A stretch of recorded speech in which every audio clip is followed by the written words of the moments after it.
Hi everybody, in this video I'm going to present the general principles of Kafka Streams so that we can develop consumers and producers using the language Scala. So we go through the general principles, consumers and producers.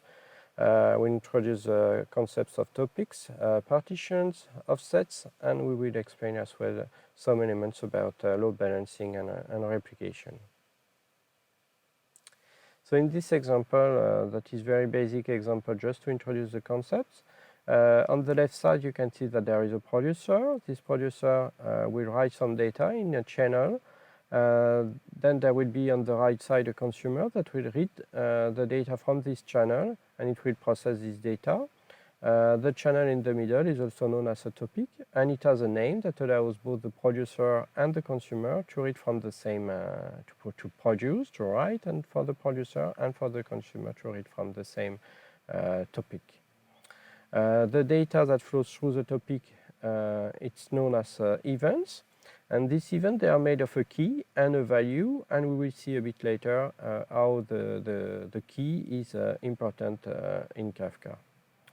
A topic is physically organized in partitions, and there is an offset that allows to keep track of the most recent event that has been read by the consumer. The events are kept in the partitions depending on a specific duration or forever, or for a specific volume of data. And finally, the partitions, they allow for a load balancing, as we will see a bit later. And the partitions, they can be also replicated to allow for fault tolerance. This means that if there is a partition, for example, that fails because of an error on disk or something like this, then the system will automatically switch to another replica, allowing the system to continue working transparently. So I will start my little animation. As you will see, there are some elements or events that are produced by the producer in the partitions. The offset is moving when the consumer is reading these events. And so the events can be accumulated as well in a partition. If they are not read by the consumer, the offset won't move, won't change. As soon as the consumer restarts consuming the events, the offset will move again and will change again to reflect that the last element that has been read from a topic.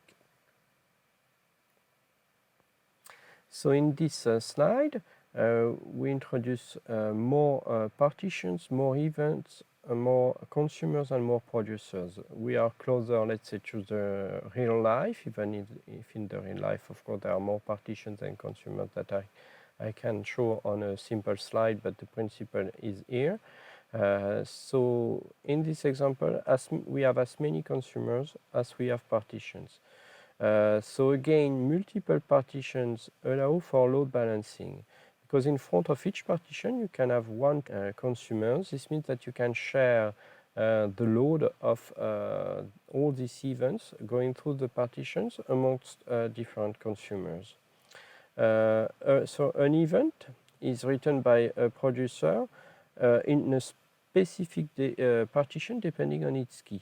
So it has to be clear that a producer does not write in a partition directly. A producer writes into a topic, and the system distributes the events that are written by the producers in the topics using the key of the events. And this is really the basic principle of Kafka, distribution of the events in the partitions using the key of each event. The events order is guaranteed only within a single partition, not over the different partitions. And finally, we have this notion of consumer group on the right side. So the principle of consumer group is very important in Kafka. It allows to handle the offset, of course, but also it allows for the consumers within this consumer group to consume only specific partitions. For example, in this example, if we have consumer X that reads from partition 2 in this consumer group, the other consumers from the same consumer group won't be able to read from partition 2. For example, consumer X reads from partition 2, consumer Y or Z won't read from partition 2. They will read from other partitions, and it is here symbolized using the colors. So consumer Y will read from partition 3, in which we have only color orange that goes through, and consumer Z will read from partition 1, where we have the color blue and yellow that goes through this partition. So in this example, I have used some colors to make things clearer on the screen. So let's imagine that we have this topic in which we have the car movements that are going through this topic. We could imagine, for example, that the key to allow for the distribution of the data of the events through the different partitions, that could be, for example, the color of the car. So we could imagine that the car who are blue and yellow goes through partition 1, and they are read by consumer Z, who reads only partition 1. Partition 2 will see all the events for the cars whose color is green, and partition 3 will see only the events for which the color of the car is orange. So we'll launch my little animation, and you will see that there are some events that are flowing through the system, and you will see how things are happening using the different colors of the events. So a blue color, it goes through partition 1 and it is read by consumer Z. Same again, yellow color, partition 1 read by consumer Z again. Green color, partition 2 read by consumer X, and orange color going through partition 3 and read by consumer Y. So in this new slide, we have less consumers than partitions. So the same principle, consumer groups, that allows for, in this example, for consumer Z to read partition 1, as we can see using the color system again.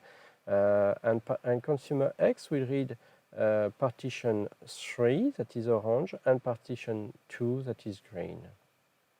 So we launch this animation as well, So blue color read by consumer Z. Again, blue color consumer Z, yellow color consumer Z again. And then green color, partition 2, so read by consumer X, and orange color, partition 3, read by consumer X. So finally, in this example, we have more consumers than partitions. So what is happening in this case? We have 4 consumers in a consumer group. 3 of these and we have 3 partitions. So as we have more consumers than partitions, some consumers can be inactive. So we have the first 3 consumers in this example will be active, and they will read from the different partitions. And consumer J will be idle or inactive, and it will not read anything. It will be just waiting. So why do we have this situation? For example, it can be useful when, for example, if consumer Z fails, because there is an error in consumer Z and suddenly it stops, then consumer G was waiting, it was idle, waiting for the permission to read from a partition. And so having consumer Z failing, the system will see that there is an idle consumer waiting for something to do, and it will reassign immediately and automatically the partitions that were processed by consumer Z, and it will start reading immediately and processing these partitions again, the partition 1 in this case. So we start my animation. So we will see the events again. So I have not tried to show this example of a failing consumer Z, but you understand, I think, the principle. I will just show how the events go through the partitions and the consumers. But of course, if there would be a consumer that would fail, then consumer G would work and process the partition allocated to the consumer who has failed. I think that's it. I hope that this video has been useful for you. If you have any question or any comment, you can post them in the comments below, and don't hesitate to put a thumbs up if you were happy about this video. I will see you soon in another video presenting some principles about developing consumers and producers using Scala, and hopefully this will be useful for you. Thank you guys, bye.